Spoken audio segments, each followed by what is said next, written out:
میرے نبی نے فرمایا مجلس میں بیٹھے ہوئے مسجد میں، کہا کہ یہ جو دروازہ ہے نا اس سے ایک جنتی آنے والا ہے۔ تو لوگوں نے دیکھا ایک مدینے کے مقامی آدمی ذرا بوڑھے، وہ مسجد میں اندر آئے، داڑھی میں وضو کا پانی، ہاتھ میں جوتا، نماز میں شریک ہو گئے۔ اگلے دن آپ کی محفل تھی تو آپ نے فرمایا یہ جو سامنے دروازہ ہے اس سے ایک جنتی آ رہا ہے۔ تو سیم وہی آدمی اسی حالت میں انٹر ہوئے۔ اگلے دن ہوا تو آپ نے کہا اس دروازے سے جنتی آنے والا ہے، ٹھیک وہی آدمی اسی حالت میں انٹر۔ اس مجمع میں ایک صحابی بیٹھے ہیں، ان کا نام ہے عبداللہ بن عمر۔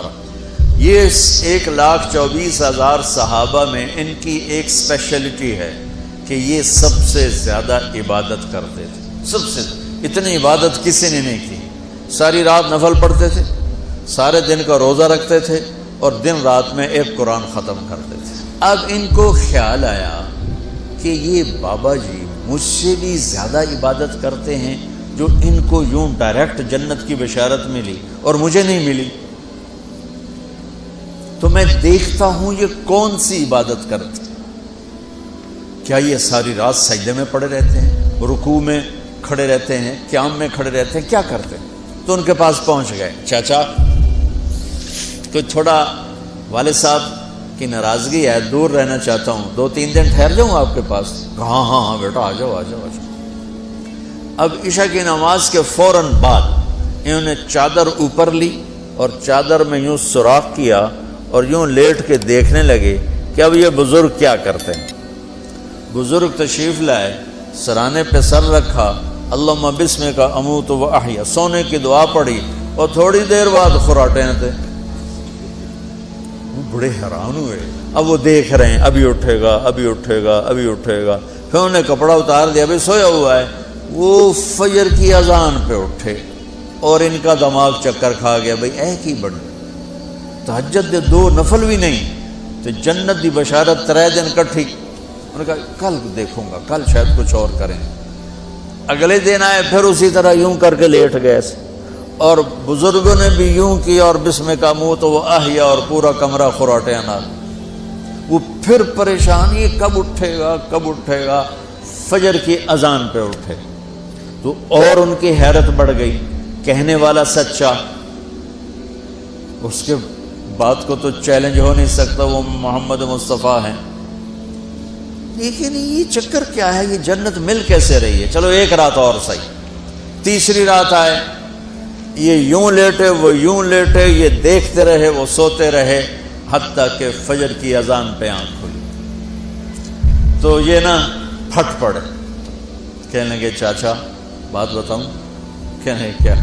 کہ میری کوئی جھگڑا نہیں تھا ابا سے، میں نے 3 دن مسلسل تیرے بارے میں سنا جنتی آ رہا، 3 دن تجھے اللہ کے نبی نے بشارت دی جنتی ہے جنتی ہے جنتی ہے، لیکن میں اس بات پہ حیران ہوں تو ساری رات سوتا رہتا۔ اس زمانے میں منافق بھی تہجد نہیں چھوڑتے تھے، فرض نماز تو فرض نماز ہے، منافق بھی تہجد نہیں چھوڑتے تھے۔ تو کہنے لگے کیا کرتے ہو؟ ساری رات تو سوتے گزار دیتے، کیا کرتے ہو؟ کہنے لگے بھتیجے جو تو نے دیکھا ہے یہی کرتا ہوں۔ اب یہ پریشان ہے کہ اللہ کے نبی کی بات کو تو چیلنج ہو نہیں سکتا، اور جس کو بشارت دی ہے انہوں تے فٹ نظر نہیں آ رہی کہ کیسے 2 نفل آج کے نیک لوگ تہجد نہیں چھوڑتے۔ تو کہنے لگے اچھا چلو اللہ نے ایسا ہی، اللہ کی مرضی اللہ کے نبی کی مرضی۔ یہ 4 قدم چلے تو آپ سننا، کہا بھتیجے ادھر آؤ، کہا بیٹا ادھر آؤ، آ گئے۔ کہنے لگے اب تمہیں اصلی بات بتاؤں، اب تمہیں اندر کی بات بتاؤں؟ انہوں نے کہا کیا ہے کیا ہے؟ اب وہ تیار ہو گئے کہ یہ کہیں گے میں 3 دن بیمار تھا اس لیے میں اٹھ نہیں سکا، ورنہ میں تو ساری رات سجدے میں گزارتا ہوں، میں تو ساری رات روتے روتے گزارتا ہوں۔ تو 3 دن میں بیمار تھا، میرے پیٹ میں درد تھا، میرے سر میں درد تھا، تو میں اٹھ نہیں سکا، ورنہ تو دیکھتا تو حیران ہو جاتا میری رات کیسے ہوتی۔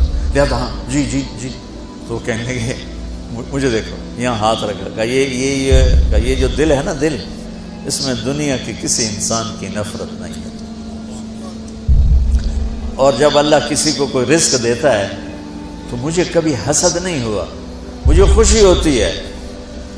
تو ان کی جو باڈی لینگویج تھی نا، حیرت میں ڈوب کے وہ کہتے ہیں ہاں بات ہے، سمجھ آ گئی، یہی سے۔ انہوں نے ایسا نہیں کیا، وہ کہنے لگے ہاذا ہوا، اچھلے اپنی جگہ سے، ہاذا ہوا، یہ چاچا اب سمجھ میں آ گیا، سمجھ میں آ گیا، یہی ہے جو آپ کا سینہ اللہ نے پاک کر دیا ہے، اس پر آپ کو جنت ملی ہے۔